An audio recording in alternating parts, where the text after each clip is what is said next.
The sound of crystal glasses clinking to congratulate the new public relations director had just begun to fade when a wheezing sound rose from my throat like a broken kettle.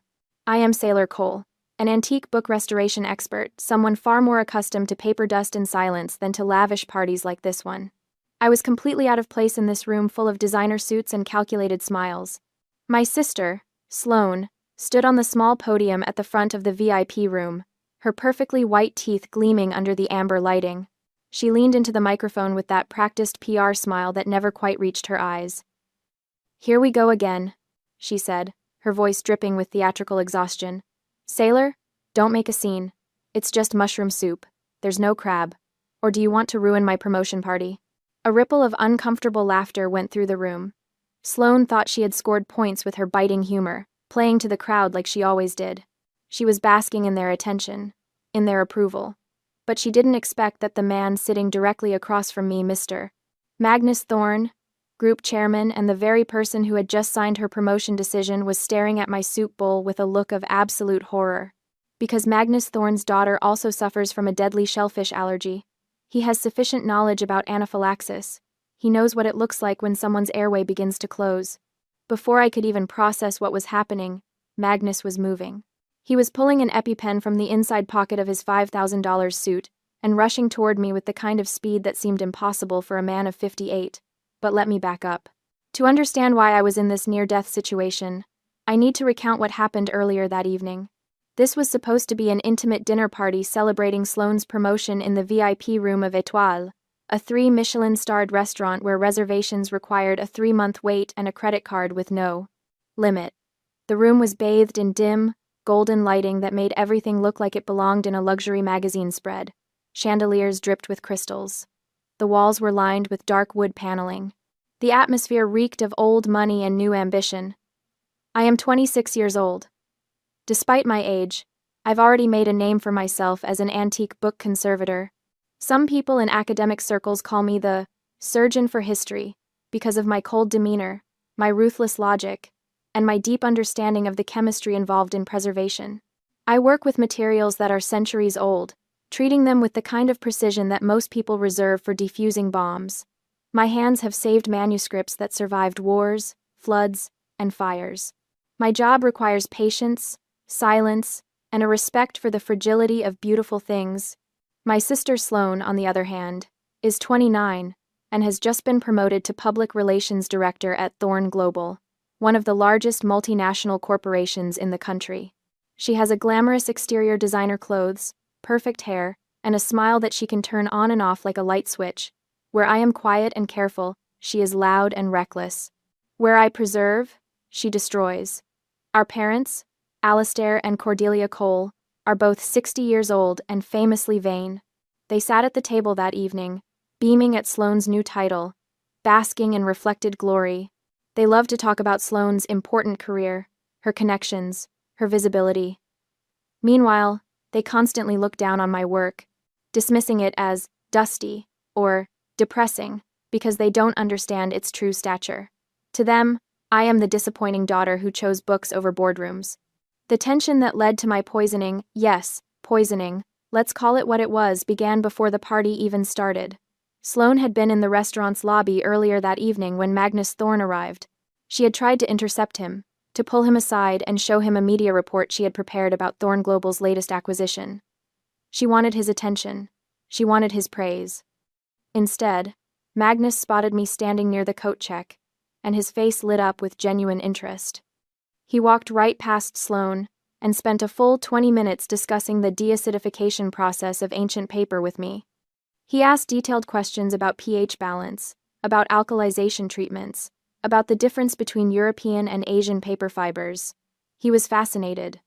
He told me about a collection of 18th-century letters his company had recently acquired and asked if I would consider consulting on their preservation. I watched Sloane's face throughout that conversation. I saw the way her jaw tightened.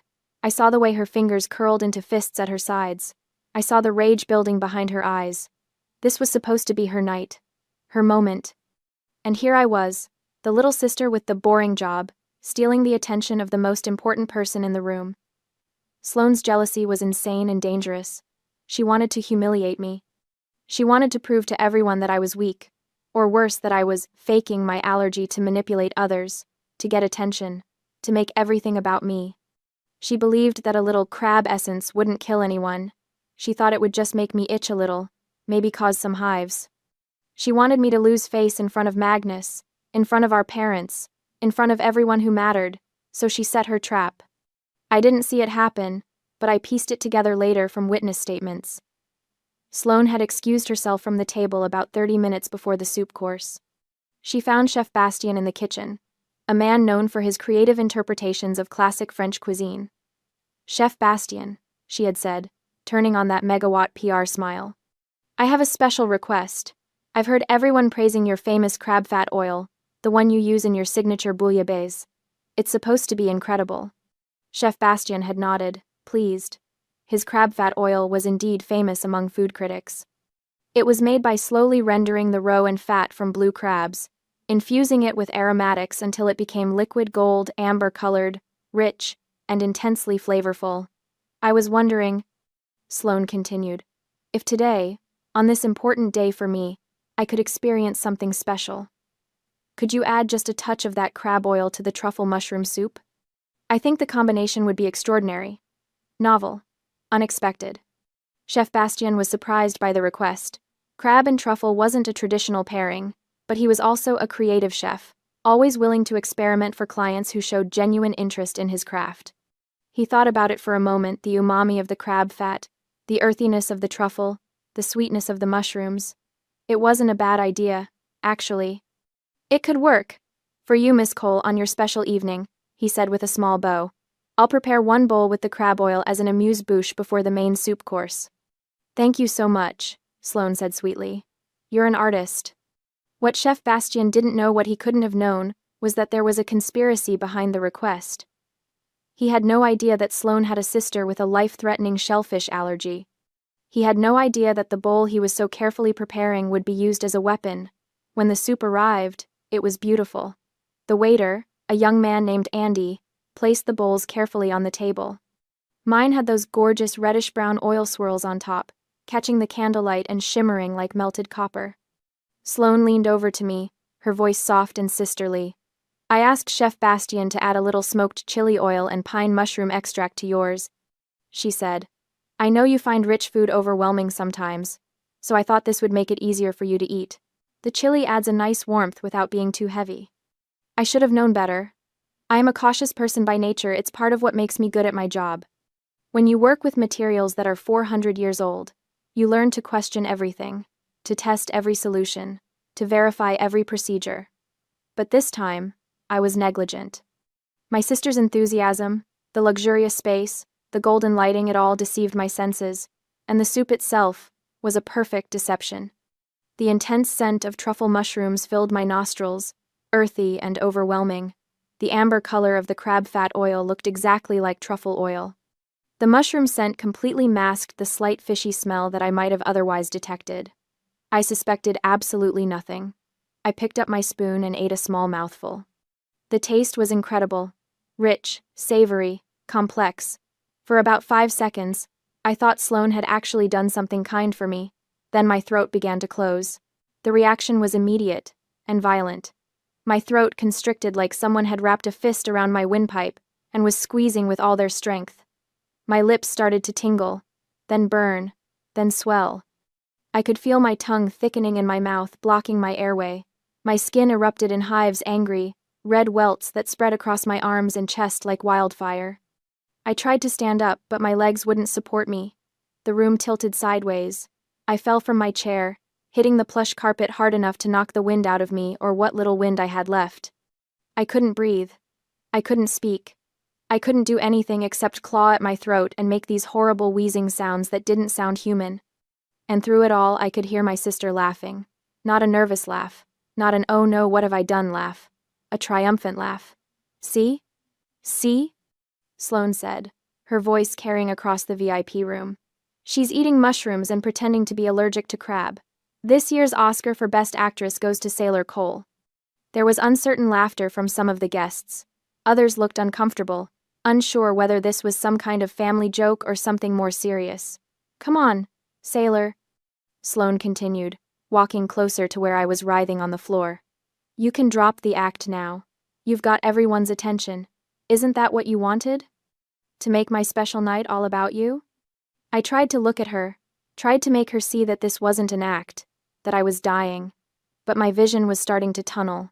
Black spots danced at the edges of my sight. This is how it ends, I thought. Killed by my own sister at a dinner party. While everyone watches and thinks it's a joke. But Magnus Thorne was already there. Before I had even fully hit the floor, he had dropped to his knees beside me, the EpiPen already in his hand. Move, he shouted, his voice cutting through the laughter like a blade. Someone call an ambulance! Now! Hold still, he said to me, his voice calm despite the chaos. You're going to be okay. I've got you. He pulled the cap off the EpiPen and jabbed it into my thigh, right through my dress. The needle punched through fabric and skin, and I felt the rush of epinephrine flooding my system like ice water in my veins. The effect wasn't immediate, but it was noticeable. The crushing pressure on my throat eased just slightly. Just enough for me to drag in a thin, whistling breath. Ambulance! Ambulance! Magnus shouted again, looking around at the stunned staff. Call emergency services right now, and someone get me oxygen if you have it. The restaurant manager was already on his phone, stammering out the address to the emergency dispatcher. A waiter ran to get the first aid kit from behind the bar. Magnus looked down at me, his face grim. Stay with me, he said. The ambulance is coming. You're going to make it. While everyone was panicking, while the room erupted into controlled chaos, I saw Sloane's face change. The smug satisfaction drained away. Her smile faltered. She looked at Magnus kneeling beside me, at the EpiPen in his hand, at the way my lips had swollen to twice their normal size. She was beginning to realize that her prank had gone much, much further than she intended. I didn't think, she stammered, backing up a step. My mother rushed over, her face pale. What happened? What's wrong with her? She's having anaphylactic shock. Magnus said sharply. Someone put shellfish in her food. This isn't a joke or an exaggeration. Without this epinephrine, she would be dead in minutes. My father looked at the soup bowl, then at Sloane. I saw the moment comprehension dawned on his face. Sloane, he said slowly. What did you do? Nothing, Sloane said quickly. I just asked for mushroom soup. There wasn't supposed to be any crab in it. But before she could continue her denial, Andy the waiter appeared at her elbow. Miss Sloane, he said hesitantly, do you want me to clear the table? You asked me to have everything ready to clean up after. Not now, Sloane snapped at him. That was when the adrenaline hit me properly. The epinephrine from the EpiPen was doing its job, forcing my heart to pump faster, opening my airways, giving me back a fraction of my strength, and with that strength came absolute clarity. I reached out and grabbed Magnus Thorne's wrist with surprising force, my fingers locked around his expensive watch like a vice. He looked down at me, startled. I couldn't speak yet, my throat was still too swollen, but I could communicate. I pointed at the soup bowl with my free hand. Then I made a fist and held it up, the universal sign for keep, or hold, or preserve. Magnus understood immediately. He might not have been a police officer or a lawyer, but he was a billionaire who had built an empire on his ability to read situations and act decisively. He knew exactly what I was telling him. No one touches that soup, he roared, his voice carrying the full weight of his authority. Security, seal this table. This is a crime scene. The restaurant security guards, who had been hovering uncertainly at the edges of the room, immediately sprang into action. They formed a barrier around the table, preventing anyone from approaching. Mr. Thorne, Sloane said, forcing a laugh. Isn't that a bit dramatic? It's just a misunderstanding. Nothing leaves this room. Magnus interrupted her, his voice cold as Arctic ice. Not the dishes, not the soup, not a single napkin. Everything stays exactly where it is until the authorities arrive. My mother grabbed Sloane's arm. Tell me you didn't do this on purpose, she whispered urgently. Tell me this was an accident. Sloane opened her mouth to answer, but no sound came out. Her face had gone sheet white.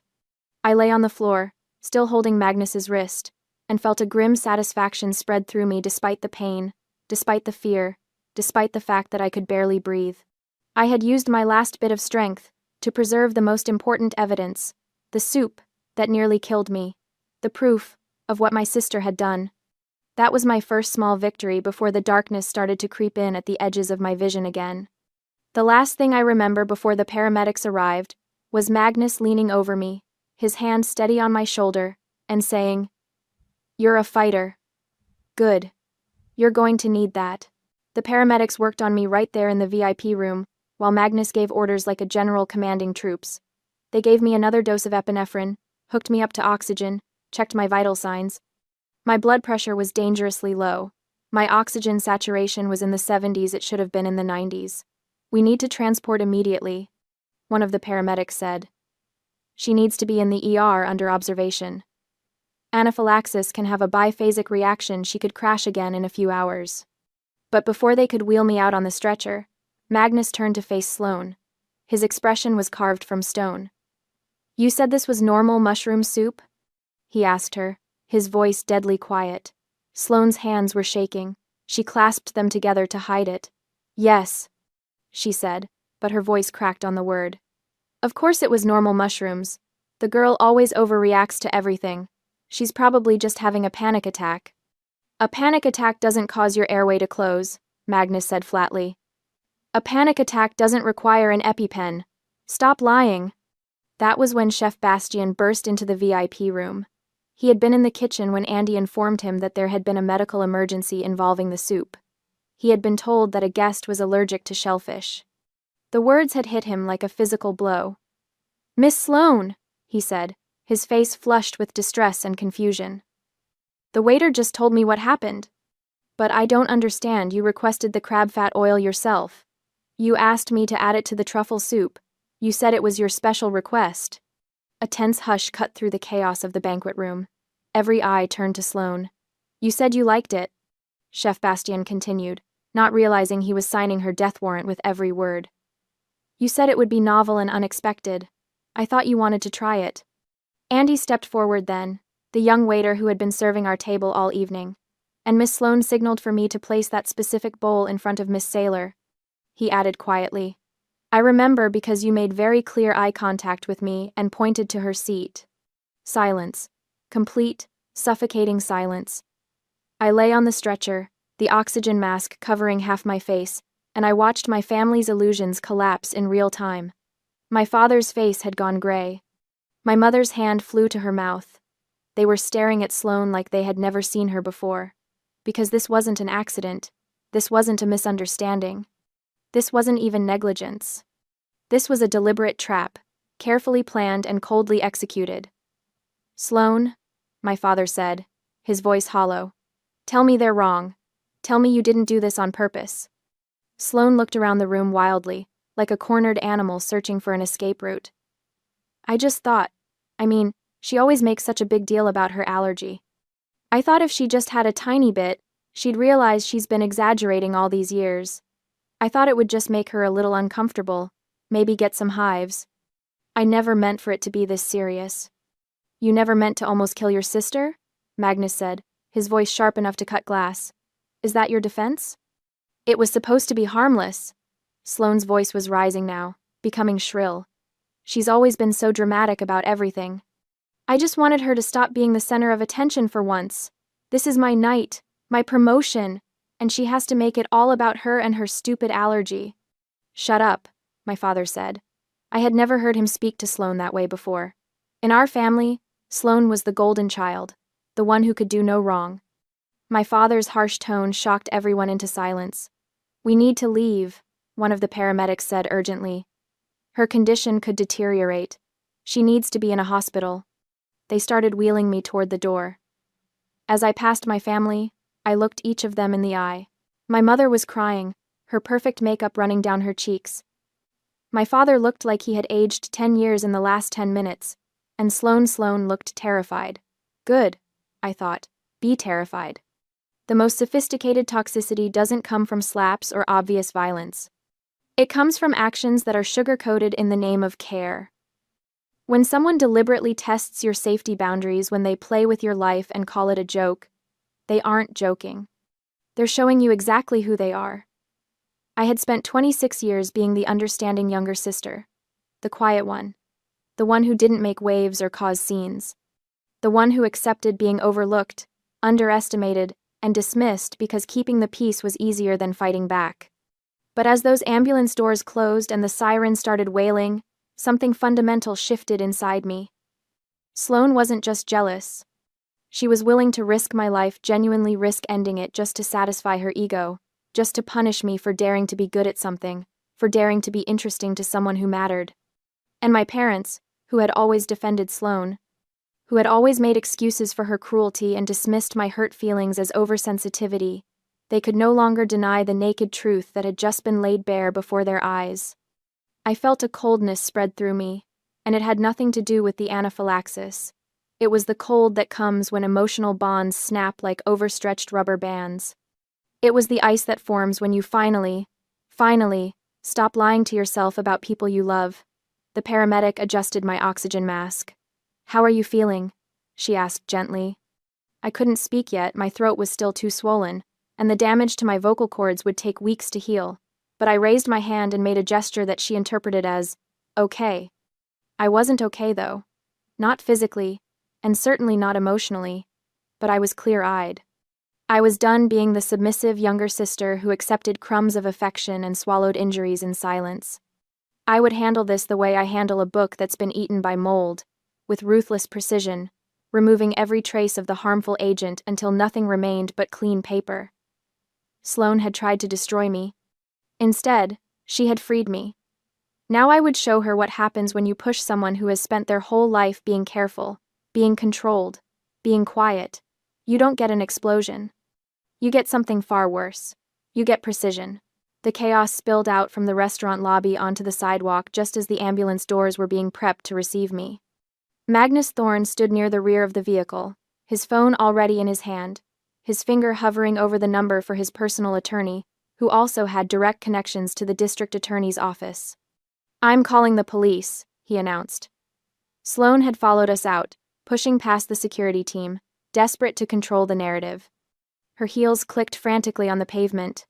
"This is attempted murder, or at the very least, aggravated assault. Miss Cole will be arrested tonight."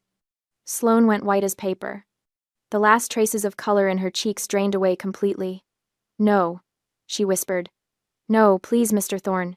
It was a mistake. I didn't mean—" "You admitted to deliberately contaminating your sister's food with a substance you knew she was deathly allergic to," Magnus said coldly. "You did this at a company event, using company resources, while representing Thorne Global as our new PR director. If I call the police right now, you'll be in handcuffs before midnight. Your career will be over before it begins. And given the premeditated nature of this attack, you're looking at serious prison time." My mother grabbed Sloane's arm, her face crumpling. "Oh, my sweet girl, what have you done? What have you done?" My father stood frozen, his brain clearly trying to calculate the social and professional fallout of having a daughter arrested for attempted murder at a Michelin-starred restaurant. The scandal would be enormous. Inescapable. But I saw something else happening. I saw the way Magnus's hand tightened on his phone. I saw the way the other dinner guests were hovering nearby, their phones out, probably already texting their friends about the drama.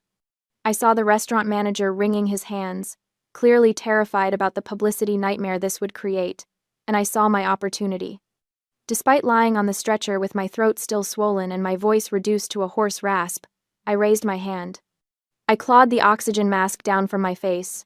"Ma'am, please, keep that on," the paramedic insisted, trying to replace it. "You need the oxygen." I pushed her hand away weakly but firmly. "Wait," I managed to croak out. The single word felt like swallowing broken glass. Magnus turned to look at me, surprised. Everyone went silent, straining to hear what I would say. I looked directly at Magnus, my eyes clear despite everything my body had just been through. "Don't call the police." "Yet," I said, each word a physical struggle. The paramedic was checking my monitors anxiously. "Arresting the PR director will cause Thorne Global's stock to plummet. I don't want to affect your assets." I took a ragged breath. "My lawyer will handle it tomorrow." The relief that flooded my family's faces was almost comical. My mother let out a sob of gratitude. "Oh, Sailor, thank you, thank you. You're such a good girl, such a good sister. My father's shoulders sagged. We'll work this out as a family. We'll sit down tomorrow and talk through everything calmly. And Sloane looked at me with a mixture of relief and contempt. I could read her expression clearly. She thinks I'm weak. She thinks I'm too scared to press charges. She thinks family loyalty will win out in the end. Sailor, she said, stepping closer to the ambulance, her voice taking on that sweet, manipulative tone she uses when she wants something. I know you're upset right now, and you have every right to be. But we're sisters. We're family. We can work through this together. Maybe some therapy, some family counseling. I held up my hand to stop her. When I spoke again, my voice was a breathless whisper, but crystal clear. My lawyer will contact you with the terms. Terms? Sloane blinked, confused. For the settlement, I clarified, fighting the urge to cough. You're going to pay. For what you did. Every penny. Her face hardened. You're going to sue me? Your own sister? Would you prefer prison? I asked simply. 8 years, state facility, or a civil settlement. Your choice. Magnus looked at me with something like approval in his eyes. Your lawyer should call my office as well, he said. I'll make sure Chef Bastien and Andy provide full statements about what happened tonight. Thorn Global will cooperate completely with any legal proceedings. Thank you, I whispered. Don't thank me, Magnus said quietly. You saved yourself tonight. Preserving that evidence was smart. Most people in your situation would have been too panicked to think clearly. I work with fragile things, I said, finally allowing the paramedic to replace the mask. I know how to protect them. We really need to go now, the paramedic said firmly, signaling the driver. She needs to be under medical supervision. As the ambulance doors started to close, I took one last look at my family standing on the sidewalk. They thought I had shown mercy.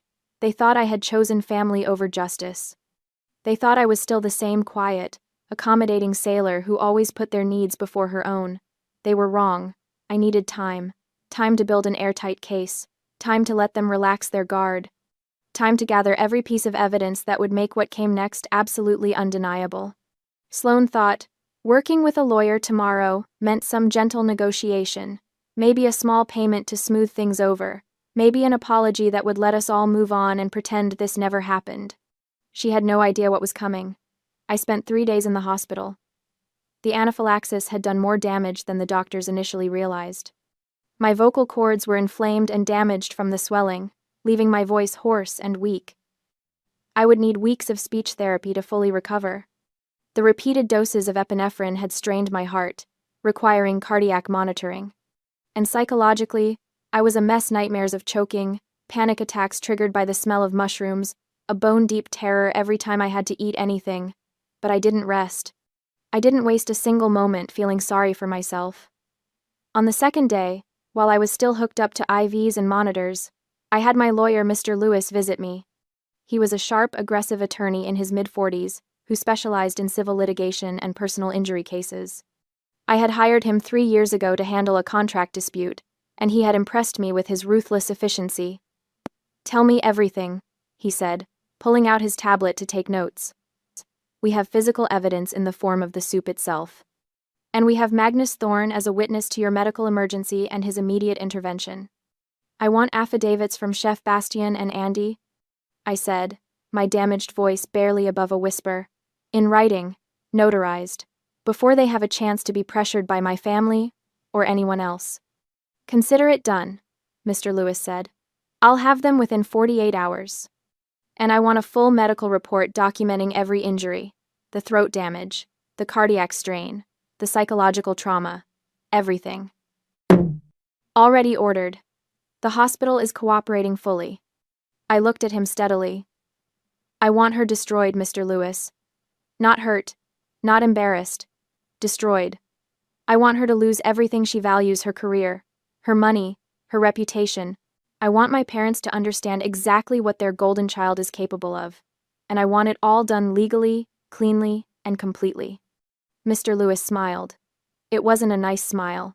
It was the smile of a predator who had just spotted prey. How much are we asking for? $900,000, I said without hesitation. That's enough to ruin her financially, but not so much that it seems unreasonable to a mediator. It covers my medical expenses, lost income, pain and suffering, and the cost of psychiatric care. And it's just low enough that she'll think she's getting off easy. You've thought this through. I've had nothing but time to think, I said. And one more thing, I want this settled in mediation, not in court. Court takes too long, and I want this done quickly. 3 weeks from tonight. Can you arrange that? For $900,000 in a clear-cut case? The defense will jump at mediation. They'll be terrified of what a jury would award. Good, I said. Because my silence isn't forgiveness, it's strategy. Mr. Lewis stood up, closing his tablet. Your sister tried to kill you, Miss Cole. She deserves everything that's coming to her. She tried to diminish me, I corrected quietly. She tried to make me small, to make me weak, to prove I was nothing. That's even worse than trying to kill me. Because she wanted me to survive it, she wanted me to live with the humiliation. I leaned back against the hospital pillows, suddenly exhausted. Instead, I continued, she's going to learn what happens when you underestimate someone who spends their life working with things that are fragile but precious. You learn how to protect them. You learn how to repair them. And you learn how to remove anything that threatens them completely, permanently, and without mercy. My lawyer left with his marching orders. Over the next 2 weeks, while I recovered at home, he worked like a man possessed. He obtained sworn affidavits from Chef Bastien and Andy. He collected medical records and expert opinions. He compiled a case file that was absolutely damning. And my family? They thought I was healing. They thought I was processing the trauma. They thought I was deciding whether to forgive and forget. My mother sent Flowers expensive arrangements that I immediately donated to the hospital. My father called twice, leaving rambling voicemails about not letting this tear the family apart. And Sloan sent a text message. Can we talk? I think there's been a misunderstanding. I didn't respond to any of them. My silence wasn't forgiveness. It was the quiet before the storm. It was the moment when you hold your breath and aim carefully, because you only get one shot. And when Mr. Lewis called on day 19 to tell me the mediation was scheduled for day 21, exactly 3 weeks after the incident, I smiled for the first time since the poisoning. Perfect. I whispered into the phone, my voice still hoarse but getting stronger every day. Let's end this. It took 3 weeks for the swelling to subside enough that I could speak without pain, and for my body to stabilize enough that I could sit upright for more than an hour without my heart racing like a trapped bird. That's how long it took for Mr. Lewis to compile every scrap of evidence into a legal file, so airtight that even the most expensive defense attorney in the state would advise their client to settle. That's how long my family waited before they tried to sweep attempted murder under the rug like it was a wine stain on expensive carpet. The mediation room smelled like lemon furniture, polish, and desperation. It was one of those corporate spaces designed to look neutral. Beige walls, a long oak table, leather chairs that squeaked when you shifted your weight. The kind of room where million-dollar deals died quietly, where careers ended with a signature instead of a scene. I arrived early with Mr. Lewis, my hands still trembling slightly from the medication I'd be on for the next 6 months. The doctors said the tremors would fade. I wasn't sure I wanted them to. They were a reminder of what had almost been taken from me. Sloan walked in 12 minutes late, because of course she did. Even now, she couldn't resist the power play of making everyone wait. She wore a dove gray dress that probably cost more than my monthly rent, her hair pulled back in a soft chignon that screamed, "Innocent victim." The makeup was perfect, just enough to look put together.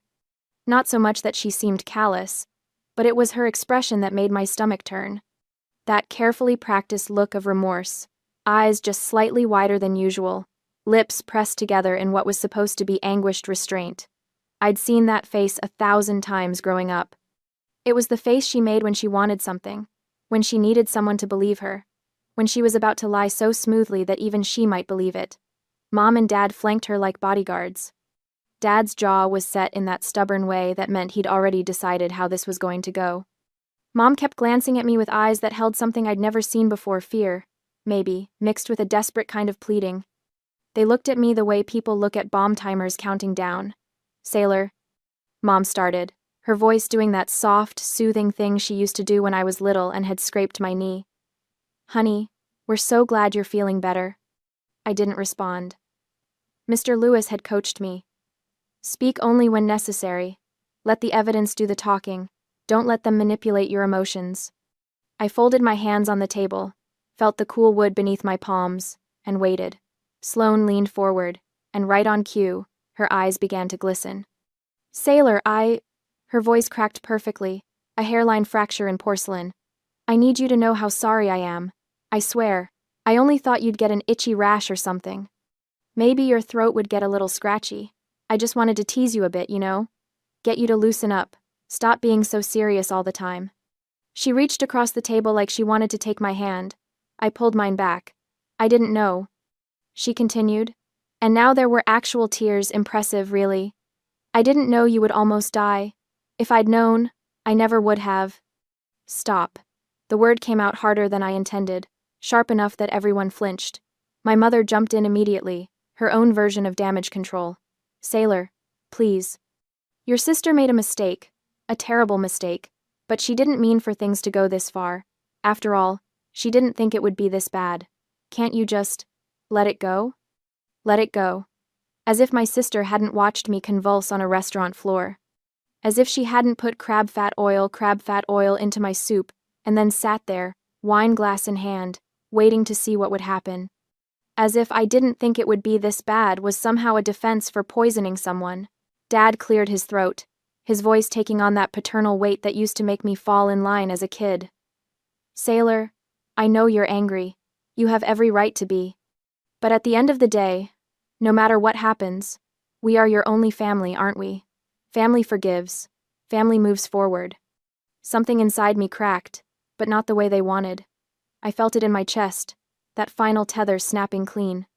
The obligation, the guilt, the desperate childhood wish that someday they'd choose me first, all of it fell away like dead weight. My voice came out shaking, but not from weakness, from rage, from grief, from the sudden, dizzying clarity of someone who'd just stepped out of a burning building and could finally see the sky. No. Sloane's perfectly crafted expression flickered. No, I don't want a family like this. I looked at each of them in turn, Sloane with her designer victimhood, Mom with her enabler's desperation, Dad with his patriarch's entitlement. I absolutely will not let it go. The silence that followed was so complete I could hear the wall clock ticking. Mr. Lewis chose that moment to open his briefcase. The snap of the lock sounded like a judge's gavel. Miss Cole, he said, addressing Sloane with the kind of clinical coldness that made it clear there were no diminutives here, no sisterly nicknames, no family ties that would soften what came next. You are a PR director. You've built a career on understanding optics, on manipulating narratives, on knowing exactly how actions will be perceived. He pulled out a document, slid it across the table. Which means you are smart enough to know the boundary between a prank and attempted manslaughter. Sloane's face went white. That's not... I didn't... We have testimony from Chef Bastian confirming that you specifically requested crab fat oil be added to your sister's soup. Mr. Lewis's voice never rose, never wavered. We have testimony from Andy, the server, confirming that you personally ensured the soup went to your sister's place setting. We have toxicology reports confirming the presence of shellfish proteins in Miss Sailor Cole's system at concentrations consistent with deliberate contamination. He pulled out another document. Then another. We have your text messages to Chef Bastian from 3 days before the dinner, asking about ingredients that could cause a reaction. We have your internet search history. How much shellfish causes allergic reaction? Can you hide crab oil in soup? Symptoms of severe allergic reaction. Each piece of evidence landed like a stone in still water, ripples spreading outward. This was premeditated, Mr. Lewis said, which elevates it beyond reckless endangerment. The DA's office has indicated they would pursue charges of aggravated assault with intent to cause grievous bodily harm. Given the evidence of planning, you're looking at 8 years in a state correctional facility. The color drained from my parents' faces. Sloane started shaking her head, fast, frantic. No, that's not, I didn't mean. Alternatively, Mr. Lewis continued, his tone shifting just slightly, like a door opening a crack. My client is willing to settle this matter civilly. We will forego criminal prosecution in exchange for full compensation for medical expenses, pain and suffering, emotional distress, and punitive damages. Dad found his voice. How much? Mr. Lewis looked at me. I gave him the smallest nod. $900,000. The number hung in the air like a guillotine blade. That's insane. Sloane's careful composure shattered completely. I don't have that kind of money. Nobody our age has that kind of... You have a two-bedroom apartment in Riverside Heights, valued at approximately $400,000, Mr. Lewis recited without looking at notes. You have jewelry, a vehicle, investment accounts. Your parents have retirement funds, home equity. He leaned forward. The alternative is prison time, a criminal record, and civil liability that could follow you for decades. This settlement includes a comprehensive release of liability and a non-disclosure agreement that protects your reputation. You get to keep your freedom and whatever dignity you have left. Mom's hand flew to her mouth. Dad stared at the table like the wood grain might rearrange itself into a solution. Sloane looked at me, really looked at me, maybe for the first time in our lives. I saw the moment she understood this wasn't her baby sister anymore. This wasn't the girl who'd swallow every slight, who'd make herself smaller so Sloane could shine brighter. This was someone who'd nearly died and decided that survival wasn't enough. I wanted restitution. I wanted consequences. I wanted everything she'd used to hurt me turned against her. You can't do this, she whispered. I met her gaze, steady. I can. I am. My parents looked at me with eyes full of something I'd never seen directed at me before. Fear. And underneath it, hatred. The kind of hatred you reserve for someone who's broken the unspoken rules, who's refused to play their assigned role. I looked away. Their opinions didn't matter anymore. It took 45 minutes of negotiation, of my father trying to argue the amount down, of my mother crying, of Sloane alternating between rage and desperation. But in the end, the math was simple. $900,000 or 8 years in prison. They signed. I watched Sloane's hand shake as she put pen to paper, watched the careful signature that had probably graced 1,000 PR documents now binding her to financial ruin. Watched my parents sign as co-guarantors, their retirement security traded for their golden child's freedom. When it was done, when the papers were collected and the terms were set full payment within 90 days, with the first installment due in 2 weeks, Sloane looked at me one last time. I'm your sister, she said, voice hollow. No, I replied, standing up, gathering my coat. You were someone who tried to kill me. There's a difference. I walked out of that beige room, out of that building, into afternoon sunlight that felt like absolution. Behind me, I heard my mother crying. I heard my father's voice, angry now, saying my name like a curse. I didn't look back. The seasons had barely changed before news reached me through a former colleague who kept tabs on industry gossip that Sloane Cole was unemployed. The PR firm had let her go quietly, citing restructuring, but everyone knew the truth. Word travels fast in professional circles, especially when it involves someone who'd burned as bright and as publicly as Sloane had. The whispers followed her. Unstable. Liability. That girl who poisoned her sister. She'd sold the Riverside Heights apartment at a loss, desperate for quick cash. The jewelry went to a consignment shop. The car, leased, was returned. My parents had withdrawn their entire pension fund and taken out a second mortgage on their house to make up the difference. The first payment had cleared, then the second. Each one a chunk of the life Sloane had built on the foundation of everyone else's diminishment. I learned later, months later, from that same gossipy colleague about the engagement party, one of Sloane's old high school friends, someone who didn't run in PR circles and hadn't heard the stories. Sloane showed up in a borrowed dress, desperation hidden behind that same practiced smile. She'd found him at the cocktail hour. Richard. Something or other. Old money. Divorced. Lonely enough to be charmed by a beautiful woman who laughed at his jokes. It was classic Sloane, really. She'd always known how to read people, how to become exactly what they wanted. For 2 months, she played the role perfectly. Let him wine and dine her, moved into his penthouse apartment in the financial district, started posting carefully curated photos on social media. Look at me. I'm back. I'm fine. I'm better than ever. But you can't hide who you are forever. Eventually the mask slips. He caught her lying about something small where she'd gone to college, maybe, or what she'd done for work. One lie unraveled into another, and another, until he did what any sensible person would do. He started digging. What he found was the truth. Not the sanitized version Sloane had tried to sell, but the real story. A woman who'd poisoned her sister. A woman who'd been sued into financial oblivion. A woman who'd do anything, hurt anyone, to claw her way back to the top. He kicked her out. Not dramatically, from what I heard, just coldly, efficiently. Had his assistant pack her things, left them in the lobby, changed the locks, the same way you'd remove any other threat from your life. Last I heard, Sloane was working for a telemarketing company in a strip mall across town. 40 hours a week in a fluorescent lit room, reading scripts to people who hung up on her, making $12 an hour. Sometimes I wondered if she thought about that dinner party. If she lay awake at night in whatever cheap apartment she could afford now, thinking about the moment she'd decided that hurting me was worth the risk. I hoped she did. 1 year after the night I nearly died, I stood in my library. My library. The words still felt surreal, even after months of saying them. The building was a converted warehouse in the arts district, all exposed brick and enormous windows that let in cascading sheets of natural light. The air smelled like old paper and lemon oil, that particular perfume of preserved history. Rows of custom-built shelves lined the walls, each one holding volumes in various states of restoration. Some were pristine, waiting to be cataloged. Others were works in progress spines carefully separated from text blocks, pages laid flat under weights, acid damage being painstakingly reversed with specialized solutions. This was my company, Cole Conservation and Restoration. I'd almost used a different last name, wanted to shed that final connection to my family, but Mr. Lewis had advised against it. Own it, he'd said. You're not the one who should be ashamed.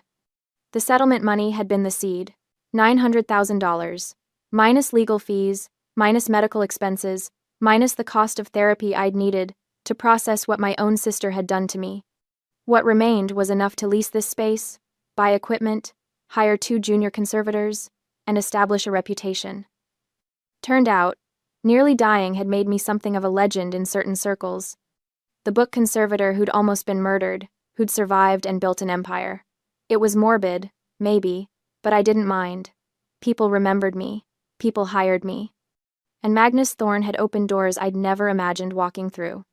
He'd visited a month after the mediation, showed up at my tiny studio apartment with a contract already drawn up. My entire heritage library. He'd said, simply, 400 years of Thorne family documents, first editions, personal correspondence. I want you to preserve them. I'd asked why. Why trust me with something so valuable? His answer had been characteristically direct. Because you understand that some things are worth saving, and some things need to be cut out like cancer. You know the difference. That contract alone was worth $200,000 a year for the next 5 years. It had given me credibility, attracted other high-net-worth clients, allowed me to expand faster than I'd dreamed. Now, a year later, my company was valued at $2.5 million. I walked through the library, trailing my fingers along spines, feeling the texture of leather and cloth and vellum. Each book was a small universe, a preserved fragment of someone's thoughts, someone's world. Some were damaged when they came to me, water stains, mold, pages eaten away by time and neglect and acid. I fixed them, carefully, methodically, with patience and precision. I reversed the damage, stabilized what could be saved, and when necessary, made the hard decision to let go of what was too far gone. It was meditative work, solitary work. The kind of work that suited someone who'd learned that not all relationships could be repaired, that sometimes the healthiest thing you could do was seal away the toxic elements and build something new. My junior conservators, Emily and David, were in the back room working on a collection of 18th century letters. I could hear Emily's soft humming, the rustle of tissue paper, the quiet industry of people who loved what they did. I'd built this. Not with family money or family connections, but with the compensation for nearly being murdered. Every shelf, every tool, every carefully restored page was proof that I'd taken the worst thing that ever happened to me and alchemized it into something beautiful. My phone buzzed. A text from Mr. Lewis. Final payment cleared. Case officially closed. The third and final installment. Sloane's debt, or rather my parents' debt on Sloane's behalf, was paid in full. I stared at the message for a long moment, waiting to feel something. Triumph, maybe. Or closure. Instead, I just felt quiet. I walked to the window, looked out at the city. Somewhere out there, Sloane was probably sitting in a telemarketing cubicle, reading a script, being hung up on. My parents were probably in their mortgaged house, resenting me, telling each other I'd overreacted, that family should forgive. They were wrong, but it didn't matter anymore. Their opinions were like voices from a country I'd emigrated from, distant, irrelevant, someone else's problem. I turned back to my library, to the restoration table where a 16th century manuscript waited for my attention. The pages were brittle, edges darkened with age, but the text was still legible, still valuable, still worth saving. I sat down, pulled on my cotton gloves, selected my tools with the precision of a surgeon. This was what I did now. I preserved what was precious. I eliminated harmful agents, whether they were acid on paper or toxicity in blood relations. I carefully opened the manuscript, began assessing the damage, planning the restoration. Outside, the afternoon sun slanted through the windows, illuminating dust motes that danced like golden snow. My life was whole now. Brilliant. Built on the ashes of the career of the sister who'd tried to kill me, and for the first time in 26 years, I was exactly where I needed to be.